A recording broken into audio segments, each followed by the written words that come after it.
start talking, all right? This is Hillcrest Road, and it was 43 years ago, Jane, that you and I came up this hill to see the new house.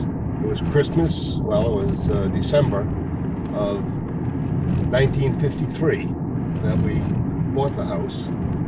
And this is the house we bought 43 years ago. It's number 204 Hillcrest Road. And of course, now it has a for sale sign on it because we're selling it and going down to 51 Ware Road. But in the meantime, as a Christmas present for you, I wanted you to have a videotape tour of our house at 204 Hillcrest Road, where you and I came and lived 43 years and raised our 6 children.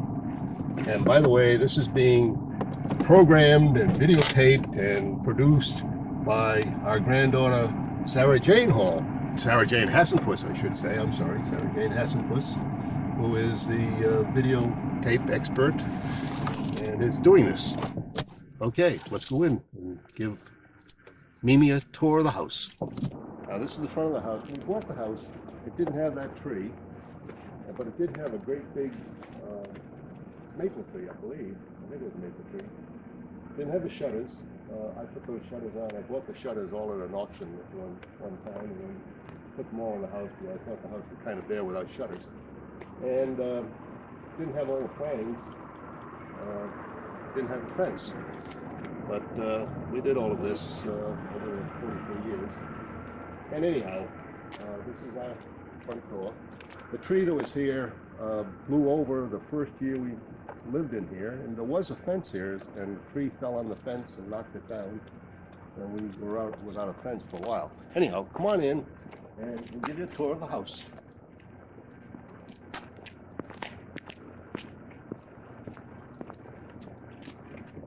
Now, there's the famous bullet glass, or whatever we call the things that you always loved. Our name is still on the door. And we come inside, and of course you always remember how we always put the palm behind Abraham Lincoln. Before Lincoln was here, we did have a Sacred Heart, but Lincoln replaced the Sacred Heart for some reason. Anyhow, come on in. This is the front of the house, and this is the living room. And we'll go in here first because we originally had the fire in the fireplace, and then we put the wood stove in, and I built the brick hearth there. John Prado put the wood around it, and we had this to heat this room and keep it warm when we sat in here. But it was out here where your mother lived the last years of her life.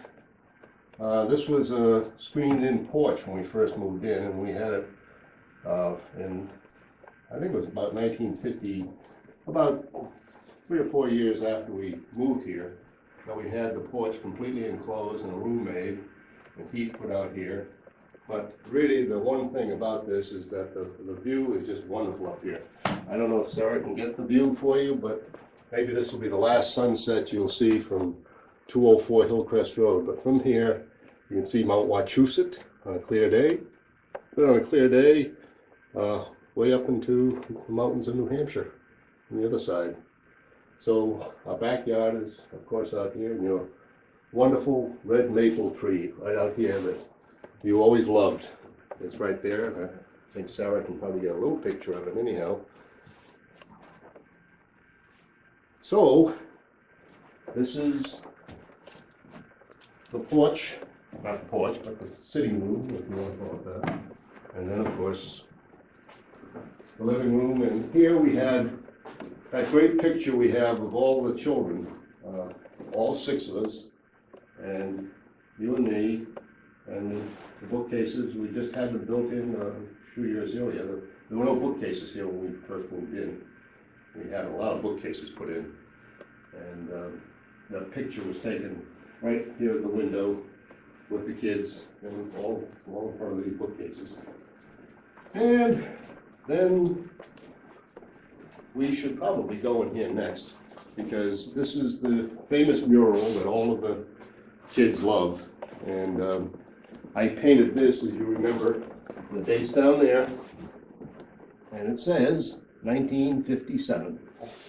And I believe it says like March, or in other words, it was 2 or 3 months after we moved in. April, isn't it? No, March. March of 1957. And we did it. Sarah's put some more batteries in the video. Anyhow, this is the mural, the famous mural that the kids will all miss and everybody wants to save. But anyhow, I did this because this was the arch. We had that old-fashioned telephone in, and there's a telephone outlet. And we wanted to disguise the arch, so what better way to disguise an arch than to make it an arch, which we did. Anyhow, I painted this in March of 1957. In other words, we've been in the house 3 months at the time. And at that time, we only had 3 children. So I painted them all over here. And there's you, and there's Michael, who was probably less than a year old at the time we moved in. And there's Karen with her stuffed dog, I think it was, that she had. Or maybe it was a cat. And it's a dog. It's a dog, I think. It's a dog. And there's Chris with her jumping rope. And these are just other neighborhood kids. And I just painted it for the fun of it. And you got the nuns looking at the hats in the window, which they shouldn't be in those days, I guess. And we got the cop pointing out the nuns to the priest, which isn't that good. And down there we have the little lady with the poodle, and wearing the poodle skirt and the poodle hat herself, so that she looks like a poodle, with the man. And of course there's garbage floating in the River Seine near the boats. Anyhow, that's the famous mural. And the one thing I did, you may remember, was to paint the French flag upside down, and I had to repaint it because I had the stripes going the other way initially. I just didn't know which way the French flag went at the time. So, oh, by the way, this is me. At that time, had a crew cut, had solid colored hair. I didn't have white hair like I have today. And there I am, sitting in the cafe, drinking a glass of wine or whatever. And that's that. So, we go from here into the kitchen. But this house had doors all over the place. There was a door here, door right here we just came through, and there was a door here, and the doors here and here. So we took these 2 doors off to make it a little more open. And of course, this was the bathroom. We always had a bathroom downstairs. And you remember we had, that's the toilet, by the way, from 51 Weir Road. Don't tell the people to buy the house. What we did, your grandmother had we had a handicapped toilet put in, which sits up much higher than this toilet. And so when we moved on to Weir Road, we had them come back in, take out the handicapped toilet that was here, bring it down to Weir Road, and take the toilet that was Weir Road up here. So we got a little Hillcrest Road down there. And again, closets. And all sorts of closets everywhere. That was one of the nice things we liked about our house, it had closets. And of course, this is the way to the cellar. And the latch is on the door because of all the grandchildren, like Brianne, who's here, and Sarah, and Jason. But more importantly, like what happened with Andy, because I remember this is the way to the cellar. And at that time, I didn't have a railing on there. And Andy came along walking in his walker, or maybe it was Robbie, I think it was Andy. And of course, he went scooting right on down the stairs, fell right on down the stairs with his walker down into the cellar. We'll go to the cellar a little later. Anyhow, this is the kitchen, our famous kitchen, which people aren't buying the house because they think it should be remodeled, and I guess it should because it's a 1970s kitchen. And of course, the view of the backyard, you could stand at the sink, do your dishes, and look at your lovely red maple tree, particularly in the spring and the summer. And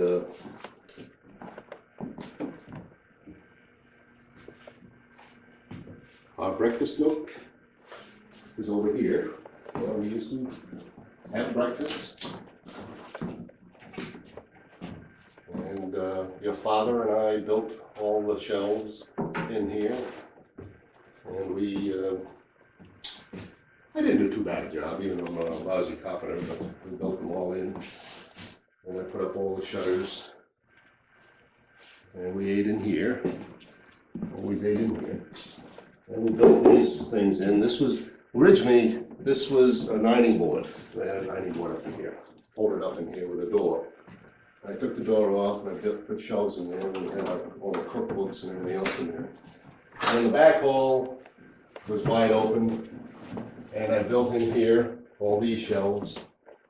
And this was a boot box where Robbie and Mike and Andy and Chris and Karen and Josie could put their boots when it was a rainy day, muddy day, because the back door went out to the patio. And you remember I built the patio and I put the fence around it. And I know that in the cement around the cement walk, there are pennies, a couple of pennies that Chris or Karen or somebody stuck in there when we came back from Maine one time, and I was still making the walk. So there are some pennies stuck out there someplace. For the future, somebody to find in the future. Oh, and don't forget, this is your favorite vine, and hopefully we'll be able to plant some seeds that I've taken from the pods down in Ware Road, so you'll have some more of these morning glories or whatever they are. I think they are, I don't know. Some kind of flower that your grandmother likes. Okay, lock the door, shut off the light. As hopefully people are still going to come in and look at the house and one day soon buy it. Well, we bought this house in December, so I suppose somebody else could buy it in December too. And this is our dining room. And we always love the dining room, particularly with the built-in china cabinet. And this is my grandfather's fife. Did you know that? That's your great-great-grandfather. And my grandfather's cane, my great-great-grandfather, and that's his picture over there. That's my grandfather, your great-great-grandfather, my grandfather, Ernest Hughes. And he wasn't in the Civil War, despite the fact that he's got a Civil War uniform on. He was born in Boston, in South Boston, in I think 1865. And he served in the Rhode Island militia in the 1880s and wore the uniform. That's how I know about that story. That's what got me interested in the Civil War, was him. And let's go upstairs, huh? And we'll show Mimi upstairs, right? This stairs all her life, because she struggled up here. And you remember that, Jane. You struggled up here so many years, and that's why we put in these railings and everything else, so you can pull your way upstairs. And at the very top, I had bought at an auction once this hand grip. And this was the one thing you said saved your life so many times. When you get to the top of the stairs, you reach over and grab it and pull yourself up. So this is the top of the stairs. This was Chris and Karen's room when we first moved in. Your mother and your aunt lived here. And the one thing I remember about this room was the fact that Chris came running. I guess your mother and Chris were playing, and she came running and she skidded the wooden floors. There were hardwood floors underneath the carpeting, but anyhow, she skidded and she put her hand right through the window, and she's got a great big scar on her arm from where she put her hand right through the window pane there. Originally, this was not a closet. At that time, when we first moved in, this was the doorway that went to the cellars, to the attic stairway. And so it was just, you just walk right in here and right upstairs to the attic.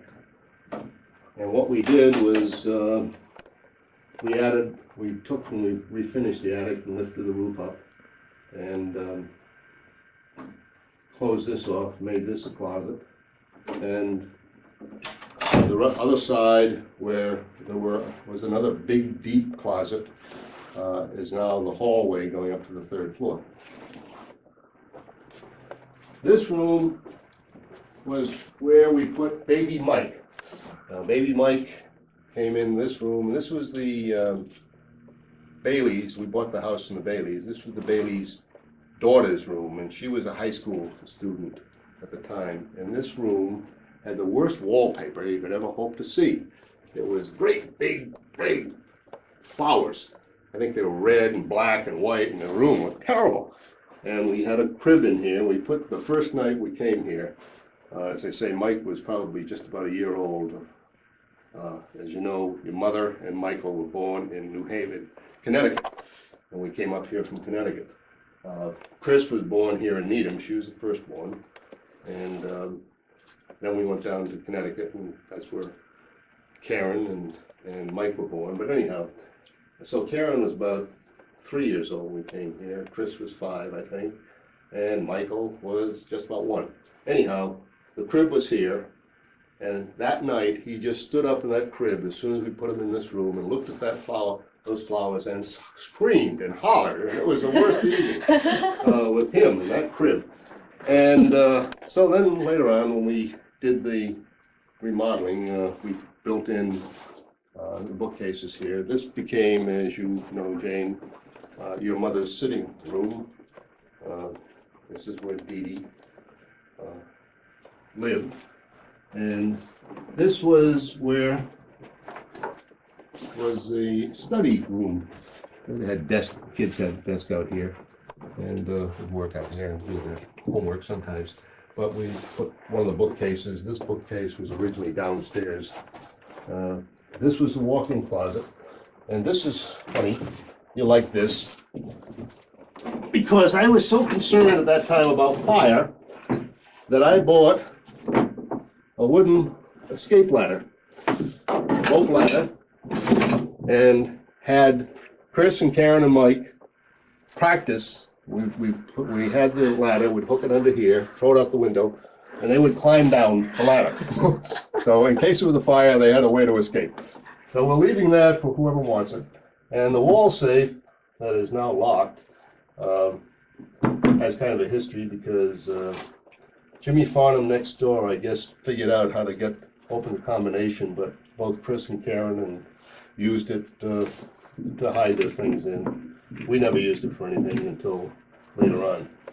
But anyhow, it's got a nice safe. So we now go into the master bedroom. And the master bedroom is, I think, what really sold us on buying this house, because it has a fireplace in the bedroom. And of course, we ended up with 6 children. I don't know if it was because we had a fireplace in the bedroom or not, but it was kind of nice. And big room, lovely room, loved it here. And of course, we'll miss it. And this room was finished. We didn't do anything with this room. This room was always here over the porch. So this was part of the original house. And I used this, despite what you may think, Jane, I used this as an office for a while, because I remember sitting here in this office the day Kennedy was inaugurated, not when it was his inauguration, in January. I was working on a proposal for the advertising agency that I then had, and for some reason there was a television out here, and I was writing my proposal, and at the same time I was watching Cardinal, who was it, Boston's famous Cardinal, give the invocation when the lectern caught on fire during Kennedy's inauguration. I was sitting here watching that at the same time. And Cardinal Cushing, what am I trying to think? I can't remember Cardinal Cushing's name, but Cardinal Cushing gave the invocation. And the lectern caught on fire. You may remember smoke came pouring out. And I was sitting here because I was using this as an office. Granted, we did use it as a sitting room too later, but for a while I used it as an office. Originally, we did have an office in here because originally there wasn't a closet here. This room was wide open, and the closet was over there, which is now the bathroom. And when we had the addition put on, we had the closet made into a bathroom, and we had them build a closet here to replace it. That's why the switch is on the wall in there, for example. This was all open right up to this end. And originally, when I first started Tech Reps, my advertising agency, we had a desk here, and you and I worked here together for a while until I moved out there. But this is where the first office of Tech Reps was.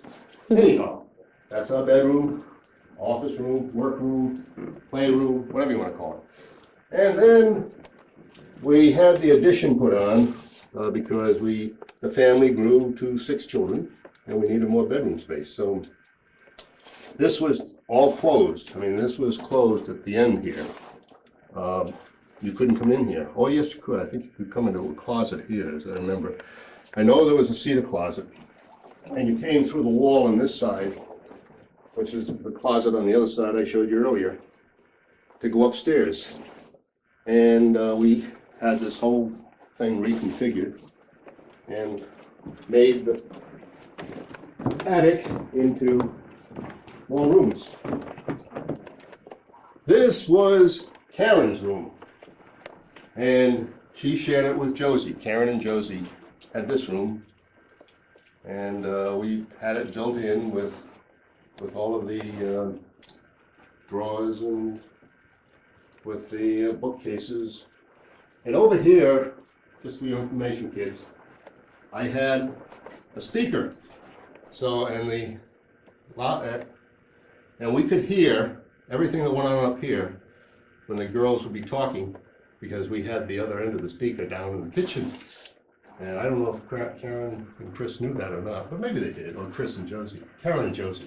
Karen and Josie were here. And Chris was across the way for a while, and then Mike moved in across the way.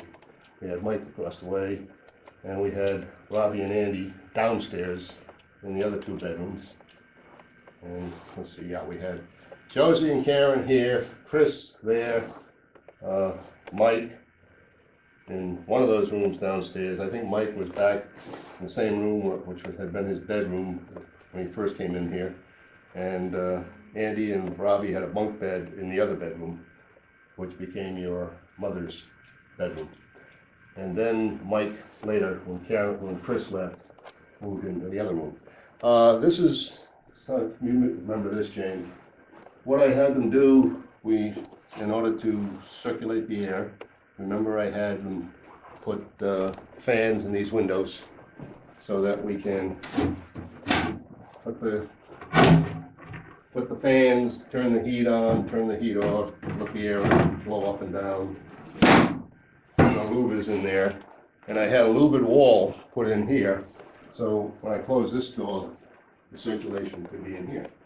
And then, of course, after all the kids left, this became my office for a while, particularly in times when I was unemployed. This is where I worked.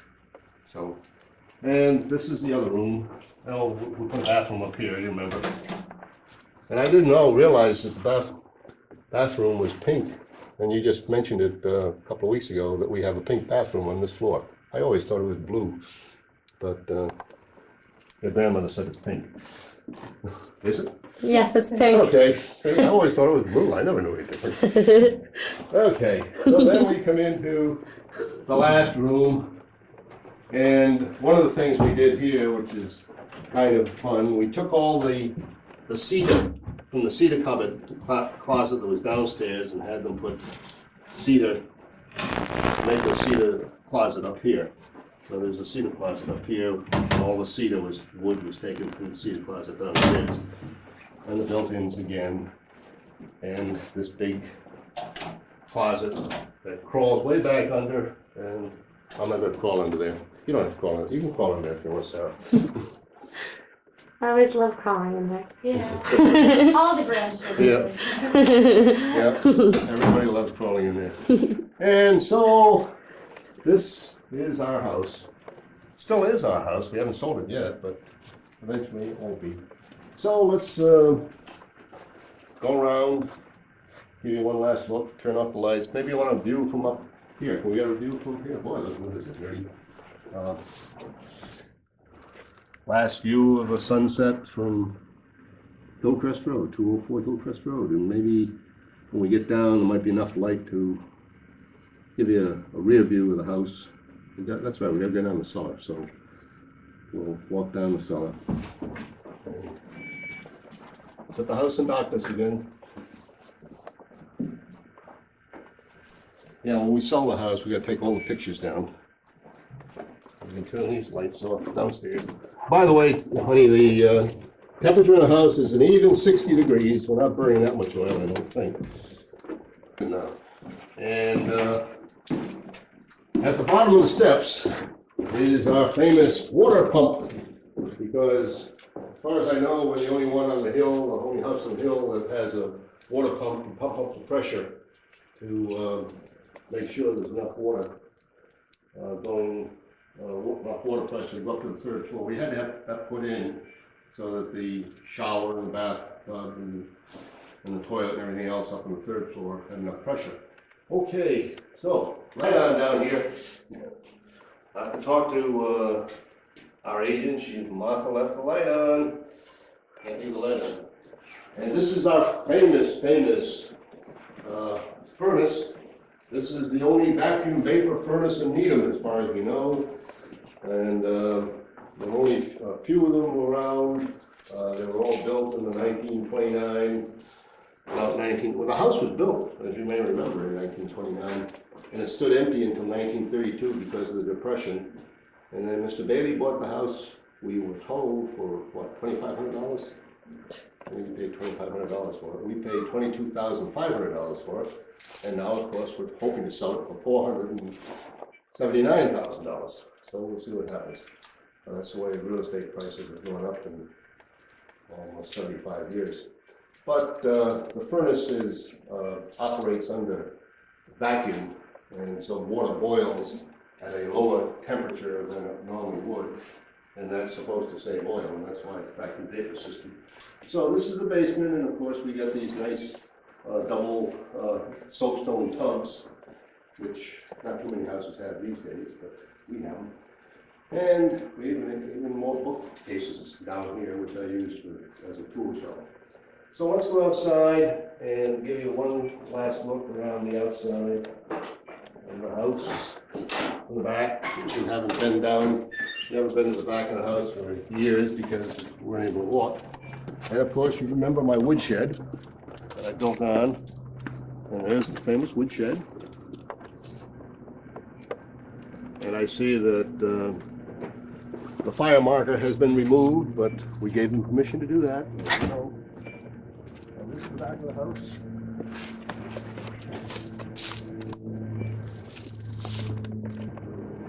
This is the garage. We've been told.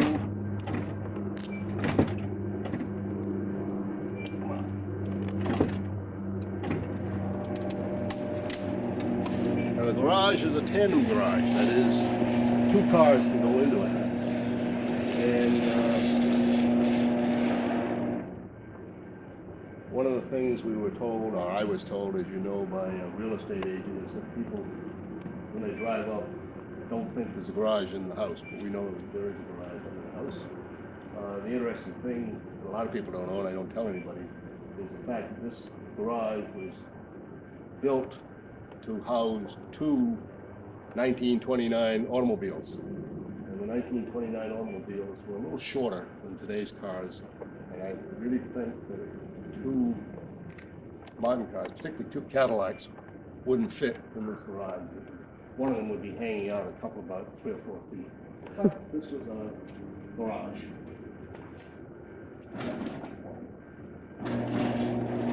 And why don't we just walk down this way, Sarah, and take a top view of the house so you can see the house in the back. And again, here, lovely tree By the way, did we tell you that Michael did a job on the tree? See all the branches that are missing? Well, when he went to school, agricultural school, to learn to be a tree surgeon, he came home and practiced on this tree. And your mother always thought he took off too many limbs. But this is the back of the house, and you see how big it is in the back.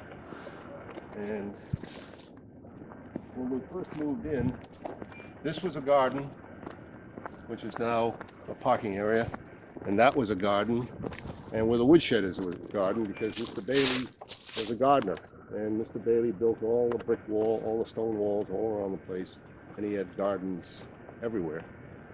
And of course, I'm not a gardener. And the tree there is, I think it's an acacia. Is that the word, acacia dogwood? It's Mimi's tree, but she doesn't want to move it. Rob planted it there about 3 years ago for her. She got mad when we had the family reunion about 5 years ago, and there was a little maple tree growing there, and somebody, and I think it was me, somebody cut it down, and she didn't like it, so she insisted on getting another tree. So I bought her that, and Robbie planted it, but she doesn't take it with her. Anyhow, this is the back of the house, and this is the tour, and this is your Christmas present, honey. Merry Christmas. And Sarah is going to produce this whatever way a video producer produces it, and you'll be able to see it on Christmas Day. Merry Christmas, honey. Bye.